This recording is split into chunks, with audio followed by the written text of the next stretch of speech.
Assalamualaikum warahmatullahi wabarakatuh. Saudara-saudari pendengar sekalian, dalam hari ini yaitu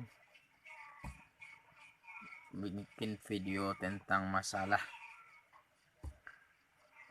berwudu.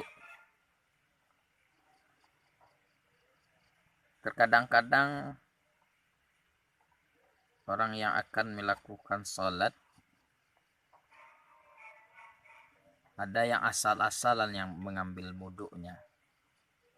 Entah kenapa, entah pengen cepat terburu-buru salat, entah nggak tahu cara wuduknya, atau nggak tahu dia fadilah apa yang terkandung di dalam berwuduk. Saudara-saudari penonton video ini, bahwasanya Rasulullah pernah berkata, at-tuhur miftahus salah, as-salatu miftahul jannah. Bersuci adalah kunci daripada salat, sedangkan salat adalah kunci daripada surga. Kalau salat kita pengen diterima dengan sempurna, tentu yang harus kita lihat yaitu bagaimana wuduknya. Kalau kita pengen mendapatkan kunci surga, tentu kita salatnya harus juga sempurna. Jadi kalau kita pengen surga, lihat dulu salatnya. Kalau kita pengen salat, lihat cara berwuduknya. Maksudnya apa? Kalau wuduk kita sempurna, maka ibadah salat kita pasti akan sempurna. Nah, kalau setelah sempurna salat kita, surga yang akan dikasih oleh Allah Subhanahu wa taala. Maka dari itu, dalil tentang berwudu ini yaitu dalam Al-Qur'an Allah menjelaskan, fa idza kuntum ila shalah faghsilu wujuhakum wa aydiyakum ilal marafiq wamsahu ru'usakum wa arjulakum ilal ka'bain. Apabila kamu pengen mendirikan salat, kata baginda Rasulullah, maka basuhlah mukamu, kemudian basuhlah tanganmu sampai siku, dan sapulah rambut kepalamu, dan basuhlah kakimu sampai dua mata kaki. Ini dalam secara global disampaikan oleh Allah Subhanahu wa taala. Tapi kesempurnaan wudu itu ada di dalam kitab fikih menjelaskan. Di dalam kitab fikih menjelaskan ada 6 rukun yang tidak boleh tinggal dalam berwudu. Seandainya salah satunya tidak dikerjakan yang 6 tadi, maka batallah wudu kita. Kalau wuduknya batal, maka salatnya tidak akan diterima. Kalau salatnya tidak diterima, maka tidak akan mendapatkan pahala dan akhir-akhirnya tidak akan mendapatkan surga di sisi Allah Subhanahu wa taala. Jadi perlu kita perhatikan masalah berwuduk ini. Jangan asal-asalan saja. Kadang-kadang asal-asal cepat selesai berwuduk saja, tidak diperhatikan rukun dan sunat-sunatnya. Kalau masalah rukun wudhu di dalam kitab fikih Minhajul Thalibin dijelaskan oleh pengarang kitab bahwa rukunnya itu ada 6. Pertama, niat. Tak kala kita mau mencuci muka, kita pasang niat nawaitu raf'al hadasi li istibahati salati fardan alayya lillahi ta'ala. Sengaja aku berwuduk, sengaja aku menghilangkan hadas bagi pengharuskan salat fardu di atasku karena Allah. Boleh juga doanya nawaitu du'a li raf'il hadas li istibahati salati fardan alayya lillahi ta'ala. yang penting, yaitu niat waktu kita membasuh muka. Di sanalah jatuh niat. Yang niat itu adalah fi qalbi, di dalam hati. Maka sewaktu kita membasuh muka itu, di dalam hati kita berkata, sengaja aku berwuduk untuk menghilaskan hadas, untuk mengharuskan solat fardu atasku karena Allah. Itu. Yang kedua yaitu membasuh muka ini yang wajibnya. Mana yang muka itu? Yaitu yang muka itu tempat tumbuh rambut ini nanti termasuk muka. Dari semenjak tempat-tempat tumbuh rambut di sini, ini adalah muka, sampai tempat raman kita itu muka. Ini harus kena air. Itu yang dinamakan kesempurnaan. Jangan kita berwuduk asal-asalan. Kadang-kadang dia memasuk muka cuma di depan ini saja. Bagian yang tempat, padahal batasnya adalah tempat tumbuh rambut ini. Itu yang dinamakan muka. Yang ketiga rukun wudhu itu adalah membasuh tangan sampai siku.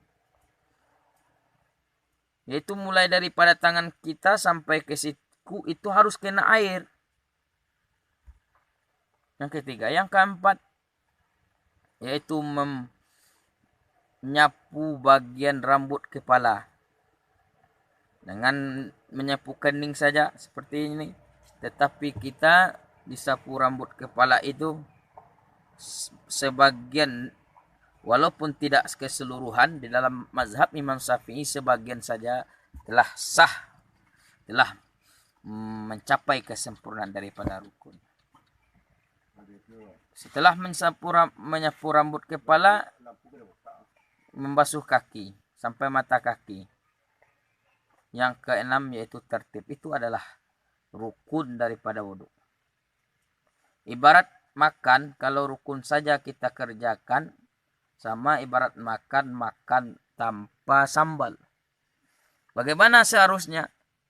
Di samping kita mengerjakan rukun, kita juga kerjakan yang sunat-sunat. Seperti apa?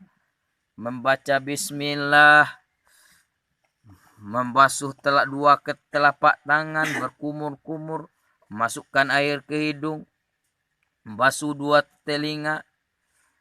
Itu adalah sunat-sunat daripada berwudu. Apabila dikerjakan yang sunat-sunat ini, maka fadilahnya sangat besar.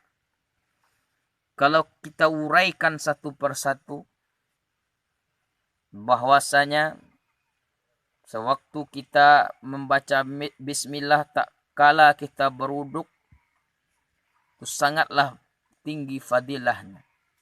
Sehingga dalam sebuah hadis dalam kitab Al-Azkar, Rasulullah berkata, la wudu bila zikrillah.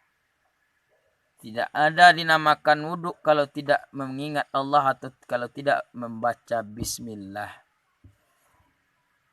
Maka dari itu, dianjurkan oleh ahli fikih, kalau kita lupa membaca bismillah pada awal wudhu, bacalah di tengahnya. Kalau tidak, bacalah sewaktu terakhir kita berwudhu kalau kita lupa. Itu pentingnya bismillah, walaupun sunat hukumnya. Yang kedua, yang sunatnya itu membasuh dua telapak tangan sebelum dicelupkan ke dalam bejana. Dalam tempat wuduk kita, air wuduk kita dibasuh tangan. Apa tujuan membasuh tangan? Tujuannya apa? Bahwanya di dalam kitab Al-Azkar dijelaskan oleh pengarang kitab yaitu Imam An-Nawawi, bahwasanya membasuh tangan ini untuk menghindari kedua tangan kita itu berbuat dosa, menghapuskan segala dosa-dosa yang dilakukan oleh tangan. Sehingga diajarkan oleh pengarang kitab bahwasanya sewaktu kita membasuh tangan diajarkan doa oleh ahli fikih. Allahumma afis, ya Allah, jagalah ia di dua tanganku minal maksiat, daripada barang maksiat atau yang mungkar-mungkar atau perbuatan dosa. Inilah salah satu contoh waktu kita melakukan atau mengerjakan yang sunatnya membasuh dua tangan. Yang kemudian yang sunat dalam berwudu itu adalah berkumur-kumur. Berkumur-kumur itu salah satunya sunat. Fungsinya sangat besar. Fungsinya apa? Fungsinya untuk menghilangkan dosa-dosa mulut, dosa-dosa lidah. Sehingga diajarkan doa adalah oleh ahli fikih. Allahumma ja'al, ya Allah, jadikanlah ya Allah lisan aku ini ala zikrika, di atas mengingat engkau, wa ala syukrika, dan di atas mensyukuri engkau. Maka dari itu tujuan berkumur-kumur adalah untuk kita selalu mudah lancar mulut kita ini mengingat nama-nama Allah, menyebut-nyebut nama Allah, dan mensyukuri nikmat-nikmat Allah, dan menghabiskan dosa-dosa yang dilakukan oleh mulut kita.